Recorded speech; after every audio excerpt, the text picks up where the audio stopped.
弟兄姊妹平安，今天是2022年的6月13号。今天的经文是诗篇124篇，箴言第7章第1到第4节，以弗所书第4章第7到第16节。今天要跟大家分享的主题是恩赐。很多时候会听到基督徒在谈论恩赐，谈论恩赐的方式跟态度就如同在谈论圣灵充满一样，在他们言辞当中充满了许多的悬疑能力。也看过许多盛大的灵恩医治的特会，期间所强调的似乎并不是真理的教导，而是那一些非常超然悬疑的医治能力，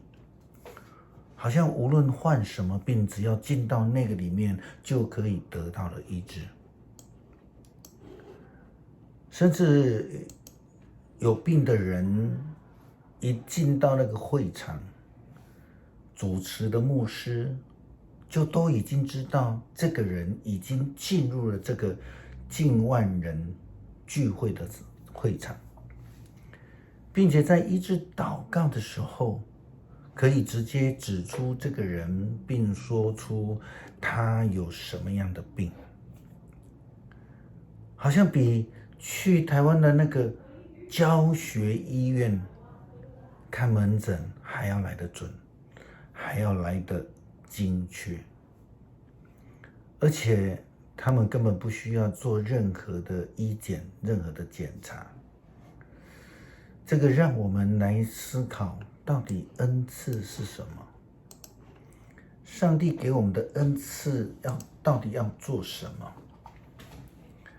原文恩赐的意思是礼物 gift， 是上帝所赏赐的礼物。恩赐与才能到底有什么不同呢？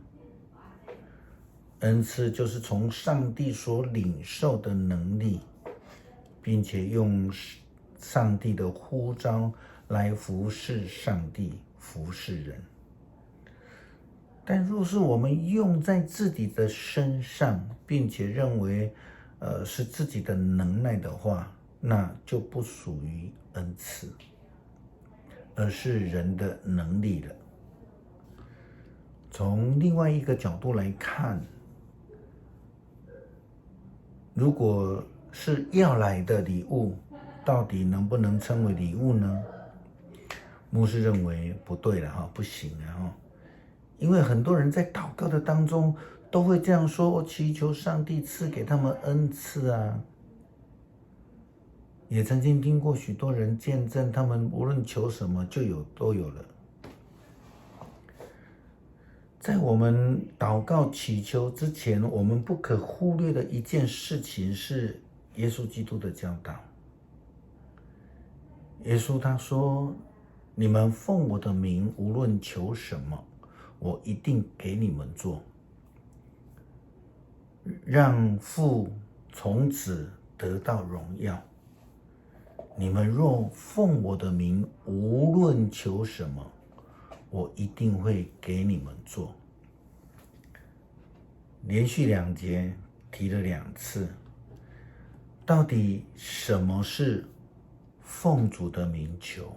我们通常听到人家说都是后面强调后面无论求什么就一定会得到，可是我们不能忽略前面所说的奉主的名求。这是我们通常在祷告的最后面会加上去的祷告，是奉主耶稣基督的名求。这是主给我们的教导，也是主的应许，也是祷告的基本要求。那我们要先来谈奉主耶稣基督的名求到底是什么？我们若以现代的观念来看，如果有一个人想要进入一个公司，或是想要报考一所学校的，像硕士啊、博士啊，会来找你推荐，那这个时候你会怎么样去思考呢？我们一定会想说，哎呦，我认不认识他啊？那一般来说，对于不熟的人，大概不会接受推荐的要求，不会去帮他推荐，因为一旦帮他推荐，就必须将自己的名声也赔上去了。我们大概也会先观察对方，他是否合乎我们的标准。如果他在工作上的态度、能力符合我们的标准，我们就可能会将我们的名字放上去，成为推荐他的人。学校也相同，我们会针对这个人的态度、他的学习状况，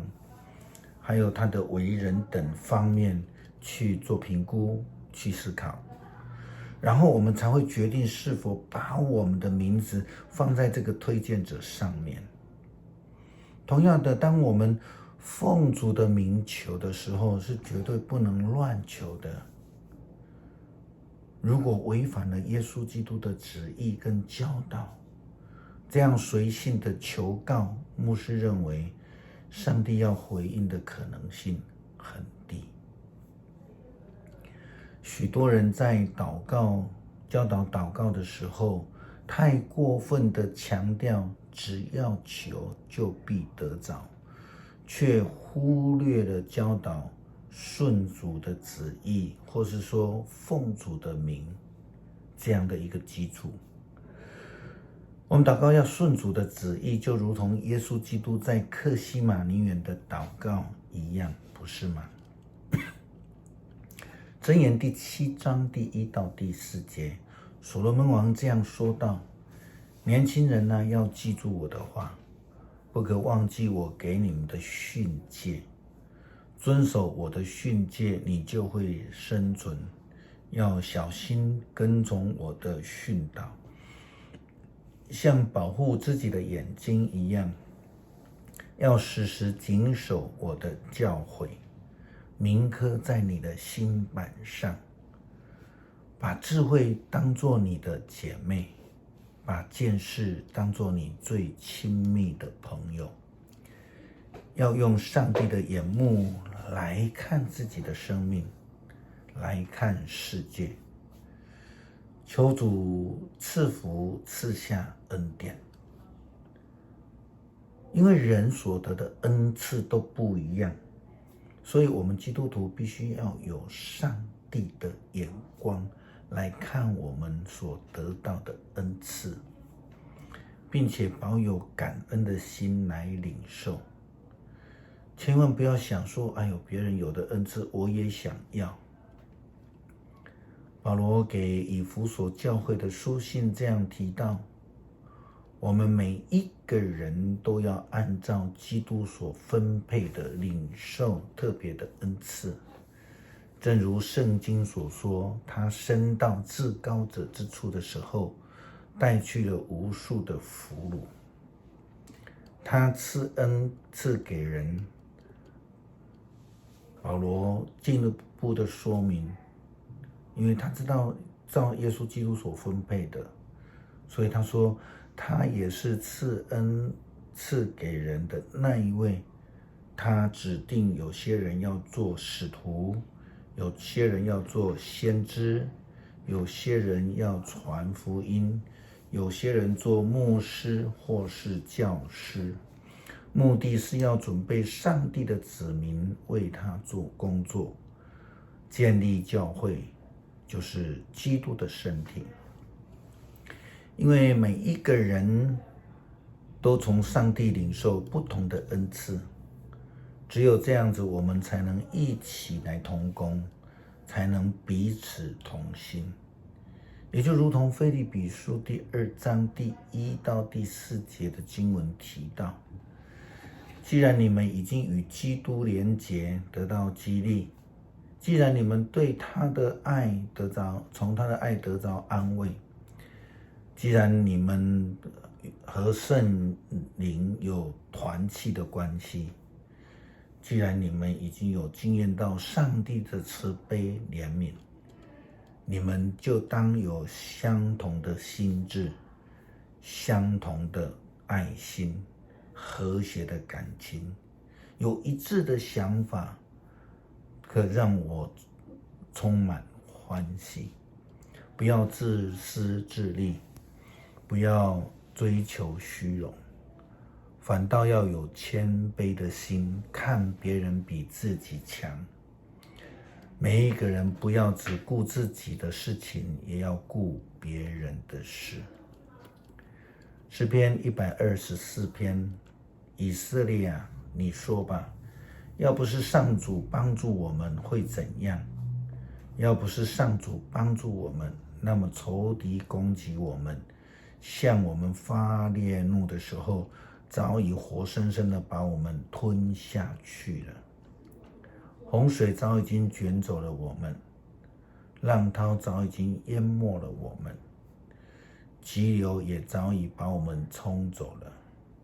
我们要感谢上帝，因他没有让仇敌毁灭我们。我们像鸟儿挣脱猎人的网罗，网罗破裂，我们得自由。我们的帮助从上主而来，他是造天地的主。恳求上帝帮助我们有一颗谦卑顺服，并且懂得欣赏别人恩赐的心智。无论我们有什么样的恩赐，真的是帮助我们能够存着欣赏别人、感恩、谦卑顺服的心态，与人同心合一的服事。感谢祷告，奉主耶稣基督的圣名，阿们。